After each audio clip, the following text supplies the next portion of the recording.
an 81, I think, Canadian slasher flick, kind of in the same vein, where it's kind of like through the killer's eyes you see a hand. And we see him talking to the person, like, it's you! Wow! And we get this a lot, too. It's like, what are you doing here? Basically, the simple whodunit thing of like, oh, it's you, right? Because the killer's not wearing a mask. Then we cut to hands on a chair. Killer. We've already said who the fucking killer is. Why are we being so fucking... No, we cut the hands on the chair, and it's Ricky's hands. Yeah. Not Ricky the killer, but just Ricky. They needed man hands. Yeah, and this I don't understand, because even if it's rickety, he's not going to be able to do this. Pulls the chair out a bit, and then the cook falls and leans on a shelf above the pot. Now, logic would dictate, okay, I can't move. What you do, it's gonna hurt, but you'll be safe, is you push off the wall and you fall on your back. It's gonna hurt like a motherfucker, but you'll be fine. Doesn't do any of that shit. Nope. Asks the kid, hey, what are you doing? Help me down. Why? Clearly this person pulled... It's so dumb. Clearly the kid pulled it out, so he's not going to help you. They grab the chair. So the killer grabs the chair, pulls it out. Pot falls onto Artie. He sort of falls right, and it is just... horribly burned.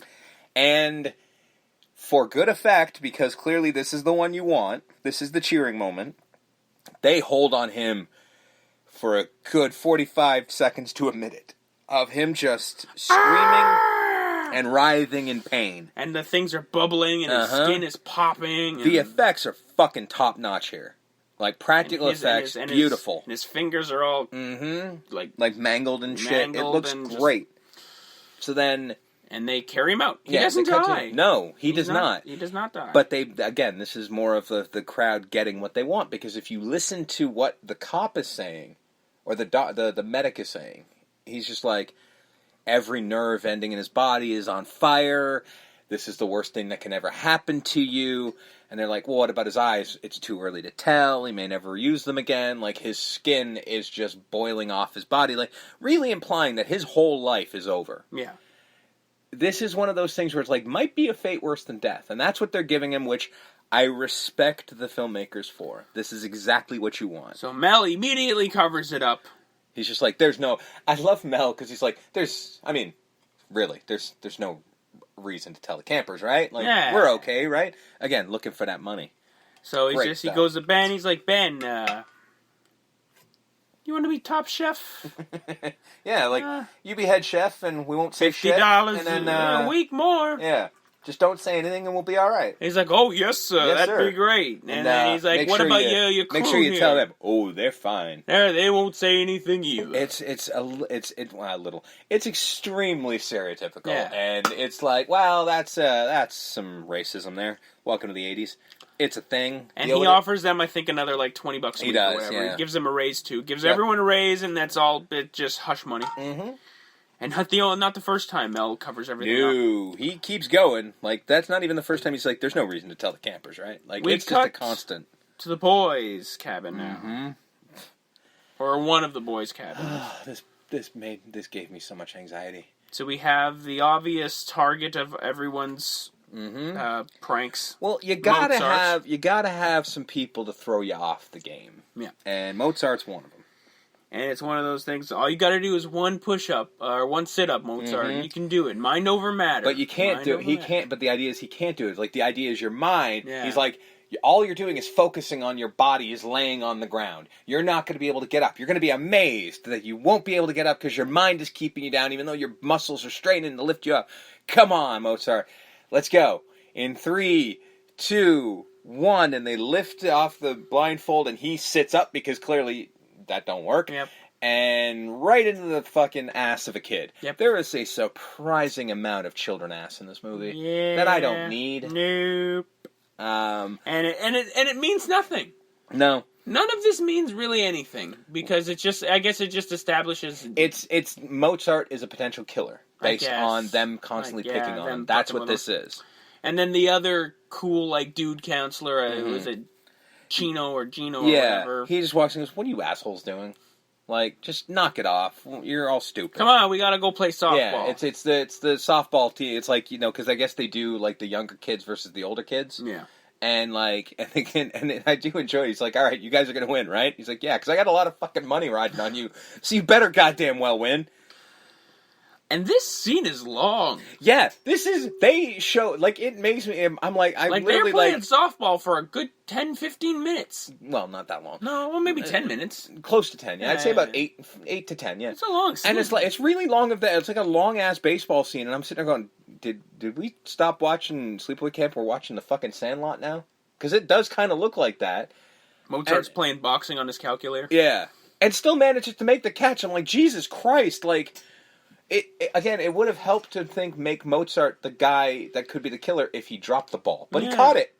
So, like, yeah, so the kids, because they end up making their own bet where it's like, you know, hey, do you want to make another bet? Yeah, sure, $1 a man. It's a little steep. How about $5 a man? You're on, shithead. I'm like, is no one paying attention to the fact that these, like, clearly 20-year-olds are playing with 13-year-olds and constantly calling them shitheads and fuckheads and all this stuff? We don't care. So, kids win.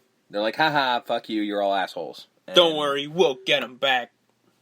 Again, more foreshadowing of maybe they're the killer. Yeah. You know, it's this whole thing leads up to it, and it's fine.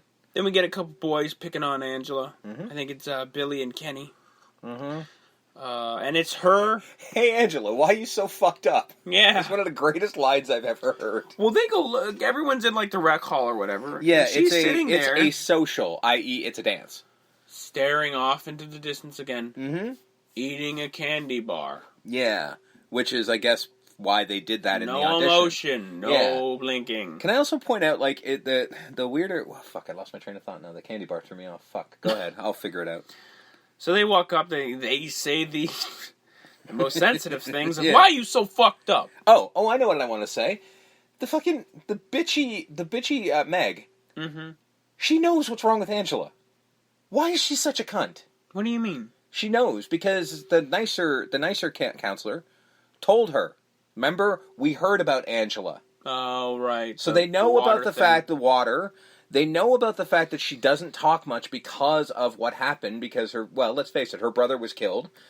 All of that shit. I mean, Meg's a bitch. Yeah, Meg is, but that's the thing, she acts like she doesn't know why. Or she doesn't care. Because it's the way she says it. Yeah, I would have liked them to sort of go, "Why are you such an asshole?" I think that's just more of just the actor not being. It very could be good. that. It could be that, but it also could be because the wording also doesn't work. Because it's like, "Hey, Angela, why don't you want to go in the water?" I'm like, you know perfectly well, you dumb bitch. Well, like, bring that up with the writer of the film. I would love to. I would actually love to sit down and talk to him. So Ricky and Paul help her out, like shoo the boys away. What the fuck is up with Ricky's hat? He's like 3 feet tall and wearing a 20-gallon hat. Yeah. He's wearing a giant-ass cowboy hat. It looks like a cartoon. Because he comes wrangling in like he's fucking John Wayne. Yeah. Well, partner, what do we... Well, that was the worst John Wayne. I'm never going to do that again. Like, why would this child have a cowboy hat? Would never have... And why is it so oversized? And what's the feather? Why is the feather in it? Yeah, it is the weirdest... Is it a pimp cowboy hat? I mean...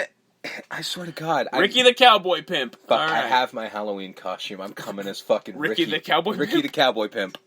So him and Paul wrangle up and help her and fucking shoo the boys away. And then Ricky just fucking, fuck yeah, you fucking piece of shit, I'll fucking kick your ass. And meanwhile, he's had his ass whooped. Yeah.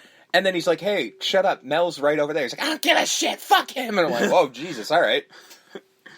So he buggers off, and then Paul goes back and talks to Angela a little bit, and, sweet talks her a little bit. Yeah, like, hey. Hey, baby. Yeah. See you in that candy bar. Yeah. No, I'm not even going to say it to children. But, like, this is where I go, there's no way Ricky could have possibly known, because at some point he would have pulled his friend aside. Yeah, hey, Paul. Hey, dude. Paul. Hey, Paul. Buddy, pal. Yeah. He's buddy like, of mine. I love it. It's like me and him have known each other forever. 3 years. And I'm like, you know what? To a to child, them, 3 years that is forever. Eternity. I get it. But that's just such a strange thing. So yeah, like there's no way he didn't like pull him aside and be like, hey, Paul, how do I put this delicately? Do you like penis? She's a man, but if you haven't watched the movie and you listen to this throughout, I'm sorry, but yeah, we just ruined the whole fucking movie for you. Again, that's the whole point of this. Like, watch the movie first, then you really should with every episode. But this is one of those ones where like you really should. So he buggers off, but then she says goodnight, like she actually speaks, and he's like, Yeah, good like, night! And he's just like, yeah! I got her to talk! Best night of my life. Hold on to that, you fucking bastard. So the boys go skinny dipping. The older boys. Which doesn't make it better, I love this because he does talk about it at first, where he's just like, guy, it's like 15 guys and 5 girls. That's shit. He's not wrong. It's like, I don't like those numbers. But I gotta tell you, if I were his age, when I was his age, if I could get 5 girls to go skinny dipping, even if it was 15 guys, I would still be happy with that. But they get no girls. They get none. Because they all just yeah, go, well, no. fuck you. Like, you're awful. I will say, the one that was talking to them, I would have liked if she agreed to. She was very cute. But then they all go running off naked into the night. Yeah, they're like, well, if you're not going to do it, screw you. I'm like, didn't you not want to do this? Like, I'm confused as to why you were cool with this. I do enjoy, though, that the final guy who was running clearly didn't want to take the fucking shorts off. Yep. He was clearly hoping somebody was going to yell cut, because he pulls down slightly and then stops. And then he goes, fuck. And he pulls him down. And I'm like, and there is no real reason to this skinny dipping scene, because it doesn't lead to anything. It doesn't lead to anything. Because it's just over. Yeah, because, well, no, what happens is that behind them, there's the 2 dudes smoking weed. Yeah. And it's them we care about. Yeah, that's the thing. So it's just this whole thing happened. Care about the naked dudes. It's the 2 stoners. Yeah, and it's not even the 2 stoners. It's the 1 stoner. This whole scene happens so that the 2 stoners can have the conversation with the girl who told the guys to fuck off. Yeah, they're like, well, are you girls? I think it was like, hey, we're gonna go for a canoe ride. I know I'm high, but I'm good. I can canoe well. And she goes, we're not going to, but fucking, I can't remember her name. Leslie. There you go. She's coming down. She'll go with you. Oh, awesome. And then we cut to them in a fucking canoe. Yep. Not the other stoner guy who's too fucking high to live. Yep. Kenny and Leslie go in the fucking canoe. And that happened. Like, that's the whole scene. That was the point of that scene. It's kind of like the baseball scene where it's just kind of like, why did we have that? So we have a boat ride. Mm-hmm. He's like, it'd be a shame to, like, he's tipping it. He's playing around. It'd be a shame if this tipped over. It's like, I see where this is going. And then he tips it over. Mm-hmm. And she calls him an asshole and swims away. And then when she gets out of the water, it's a different actress. Yeah. That happens a lot in this movie. I think there's a scene where Judy's talking to guys, and it cuts back, and it's 2 different guys. Yeah, that happens. It's alright. That's what happens when you spend like $5 making a movie. Like, I mean, shit. Some people just don't show up for the next day. So Kenny's under the boat? Yeah. Talking to Leslie as if she was still there. Yeah, because he did. I guess he is too high to notice she swam away. But I'm like, I've smoked a lot of weed in my life. That's never happened. But that's cool. So yeah, he basically goes under the boat to tip it back over, which you don't need to do, and I don't know why he did, but that's cool. Just for this scene, basically. So he's under there, and he's like, whatever. And then we see the back of someone's head pop up, and he just goes, "Oh, it's you. I bet all the boys would be not happy to see you. Why? Or see you like this?" And then hand down. Yeah. And then he's not fighting. He looks like he just... Okay. He gives one little swat, and that's the end of it. And I'm like, this is a 13-year-old child. No. I mean, I still also don't understand that line. I bet all the boys would be amazed to see you. Like, this does not... Seeing her head there is not going to give away the twist. No. Well... Did he see... No. Well, no, because it was just neck. Yeah. None of it makes any sense. Either way, yeah. We cut to the fucking lifeguard who just hates his life. Yeah. He's like throwing chairs around. He falls, and I don't think that was scripted. I think the actor just was like just going crazy, he just kind of... Because he has a great line, which is something that I've used, and I know people have used, is like, how the fuck did they end up doing this shit? Yeah, that's perfect. They put all the tables and chairs in the water. He's like, these stupid kids, I hate this place. Fuck my life. Mm-hmm. This is the worst job ever. And then he sees the canoe, and he's like, God damn it. And then because there's foreshadowing in the earlier scene, though, when he was talking to Leslie. He's talking about, like, oh, the water snakes, don't let the water snakes get you. And then he lifts up the canoe, and he sees the body. And ironically... Oh, my God!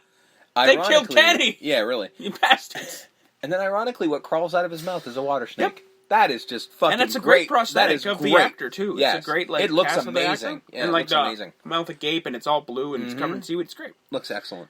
We clearly know where the money went. Mm-hmm. So Mel's covering it up. We don't need to worry about the campers. A bunch of campers dying. He just drowned, right? No problem. Yeah, no, he just, he was out late night and he hit his head. Well, it doesn't show that he hit his head. Yeah, also, well, Mel, he just drowned. He was a good swimmer. He was probably one of the strongest swimmers. That was later on. Yeah. He didn't say it to Mel, he said it to the cop. He's just like, the weirdest